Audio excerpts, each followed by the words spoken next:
Regulation of cardiac activity, जो heart की activities है उसको कौन रेगुलेट करता है?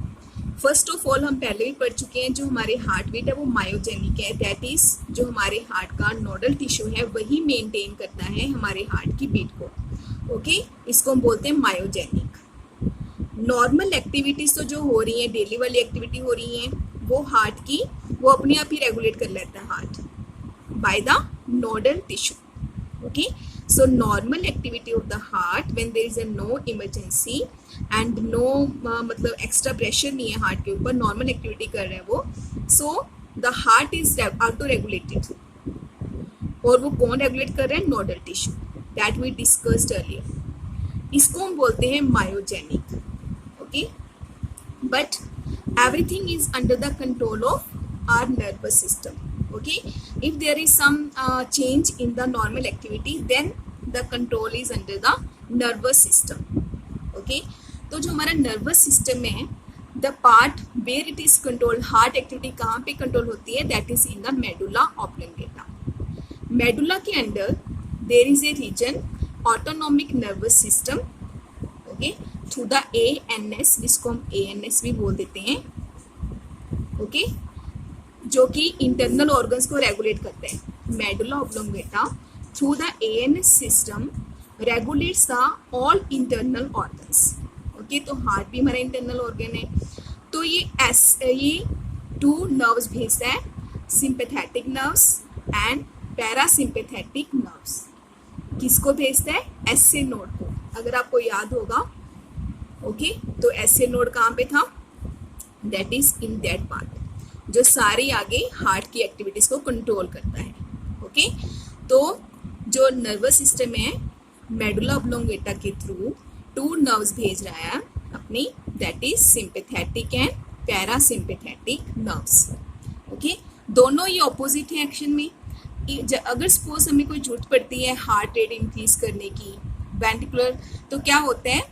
ये इंक्रीज करता है heart rate. Suppose we are running, we are doing exercise, तो उस केस में हमारा हार्ट रेट इंक्रीज हो जाता है। Then who sends a message? Sympathetic nerves. Okay, तो क्या होगा? वेंट्रिकुलर कॉन्ट्रैक्शन ज़्यादा होगी और कार्डियक आउटपुट ज़्यादा हो जाएगी। ओके, और हमारी बॉडी की जो ऑक्सीजन सप्लाई की डिमांड है वो कंप्लीट हो जाएगी। ऐसे ही जो पैरासिम्पैथेटिक नर्व्स हैं वो क्या करती हैं? ऑपोजिट। अब नॉर्मल भी आना है हमने, जब when we do the rest, then हमारी जो हार्ट एक्टिविटी वो नॉर्मल करनी है, वो कैसे होगी? जो पैरासिम्पैथेटिक नर्व्स हैं वो फिर से ऐसे एंड तक मैसेज लेकर आएंगी एंड इससे हमारा जो हार्ट रेट है वो डिक्रीज हो जाएगा और हमारी कार्डियक आउटपुट भी डिक्रीज हो जाएगी। Okay, so there is a decrease in the cardiac output and it will be normalized. Okay, so हमारी जो हार्ट की एक्टिविटीज है that is autoregulated, mostly normal activities, but when there is a need it is also under the nervous control through the medulla region। it sends sympathetic and parasympathetic nerves। sympathetic nerves के through it increases the heart rate and cardiac output and through parasympathetic it decreases the cardiac output।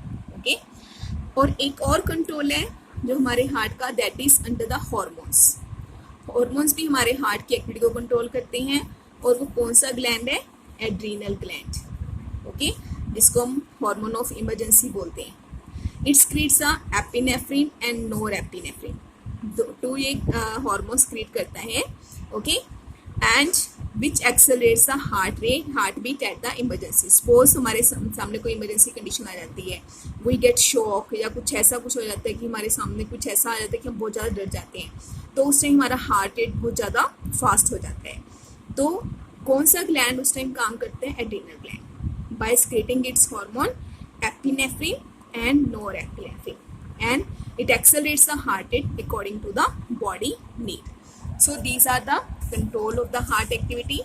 first is auto-regulated, nervous under nervous control and third is कौन से hormones है जो heart की activity को control करते हैं।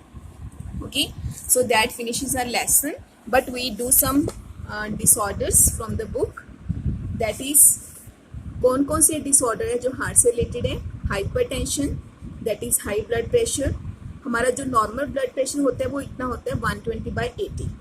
Okay, सो जो 120 है वो यूनिट्स इसके होते हैं mmHg, मिलीमीटर ऑफ मर्करी। इसमें मेजर करते हैं। जो 120 है वो सिस्टोलिक और पंपिंग प्रेशर को शो करता है, जब हार्ट पंप करते हैं तो वो प्रेशर है। एंड 80 mm बताता है डायस्टोलिक, जब हमारा हार्ट रेस्ट करता है, ओके, रिलैक्स करता है, तो 80 mm उस टाइम हमारा ब्लड प्रेशर होता है, ओके। अगर इससे कुछ फ्लक्चुएशन होती है, चेंज होता है, सपोज इतना हो गया या ज़्यादा हो गया या कम, ज़्यादा हो गया तो हाइपरटेंशन, ओके, कम हो गया तो हम कहते हैं लो बीपी हो जाता है, हाइपोटेंशन, ओके।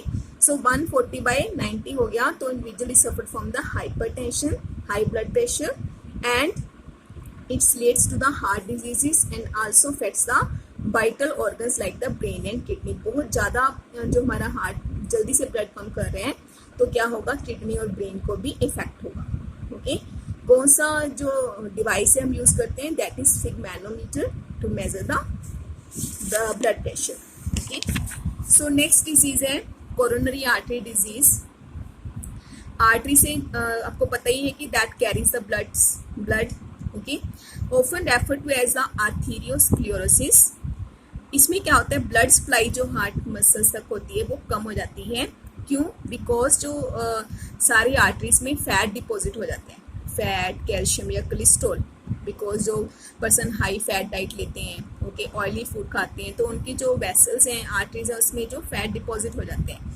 इससे जो जैसे सपोज आर्टरी पहले इतनी थिक थी तो उसके अंदर डिपॉजिट हो गया सारा कुछ, ये डिपॉजिट हो गया, ये फैट डिपॉजिट हो गया, तो वो इतने में से ही ब्लड पास होगा। एरिया कम है तो बहुत ज़्यादा प्रेशर से जाएगा वो, ओके। सो इसको हम बोलते हैं कोरोनरी आर्टरी डिजीज। एंजाइना क्या होते हैं, इसको एंजाइना पेक्टोरिस भी बोलते हैं। इसमें क्या होते हैं, एक्यूट चेस्ट पेन, एकदम से चेस्ट पेन होता है when no oxygen is reaching the heart muscles, जब ऑक्सीजन सप्लाई बंद हो जाती है हार्ट मसल्स तक। Angina can occur in the man and women at any age, but it is more common in the middle age, okay, and it occurs due to the condition that affects the blood flow. Oxygen किसने लेकर आनी है, blood ने, okay. अगर blood flow की problem है तो oxygen भी हमारे जो हार्ट तक नहीं पहुंचेगी, and the person can suffer from the chest pain, जिसको हम बोलते हैं angina pectoris. Last disease is the heart failure. Heart failure means the state of heart when it is not pumping blood. Fail ही हो गया हमारा heart तो क्या करेगा, ब्लड पंप नहीं करेगा, okay, effectively enough to meet the need of the body. जितना हमारी बॉडी को चाहिए ब्लड उतना नहीं मिल रहा। Sometimes it is called the congestive heart failure, इसको कंजेस्टिव हार्ट फेलियर भी बोलते हैं। कंजेशन होता है जैसे कुछ ब्लॉक हो जाता है, because congestion of the lungs is one of the main symptom of this disease, okay. Congestion of the lungs मतलब कि लंग्स ब्लॉक हो गए सारे, ओके, वो ऑक्सीजन सप्लाई नहीं कर रहे हैं properly, it is a main symptom of this disease. It is not same as a cardiac arrest. Cardiac arrest क्या होते हैं, जब हार्ट स्टॉप करते हैं बीटिंग करना। हार्ट अटैक क्या होते हैं, जो हार्ट की मसल्स होती हैं एकदम से डैमेज हो जाती हैं बिकॉज ऑफ इनएडिक्वेट ब्लड सप्लाई। तो हार्ट फेलियर में क्या होता है, जो हमारा ब्लड है, जो हमारा हार्ट है वो अच्छे से ब्लड पंप नहीं कर रहा because of blockage in the heart, okay. That's all, thank you.